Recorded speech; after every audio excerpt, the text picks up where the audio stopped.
మీకు తెలుసా? ఈ ఆలయంలో పూజలు విగ్రహంకి కాదు, యోని ఆకారంలో ఉన్న రాతి రూపానికి చేస్తారు. అదే అస్సాంలో ఉన్న శక్తిపీఠాలు. కామాఖ్య దేవాలయం పురాణం ప్రకారం సతీదేవి శరీరం 51 ముక్కలై పృథ్వీపై పడగా యోని భాగం నీలాంచల పర్వతంపై పడింది. అక్కడే మా కామాఖ్య దేవి శక్తిపీఠం ఏర్పడింది. గర్భగుడిలో విగ్రహమే లేదు, కానీ కేవలం యోని ఆకారంలో ఉన్న రాతి రూపాన్ని పూజిస్తారు. దానిలోంచి ఎడతెరలేని పవిత్ర జలం ప్రవహిస్తూ ఉంటుంది. దాని మూలం ఇప్పటికీ ఎవరికీ తెలియదు.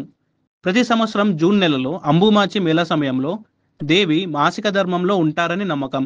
3 రోజుల పాటు ఒక తెల్ల బట్ట వేసి ఆలయాన్ని మూసేస్తారు. ద్వారాలు తెరిచినప్పుడు గర్భగుడిలో వేసిన తెల్లని అస్త్రం పూర్తిగా ఎర్రగా మారుతుంది. దానినే అంబుబాచి వస్త్రం అని పూజిస్తారు.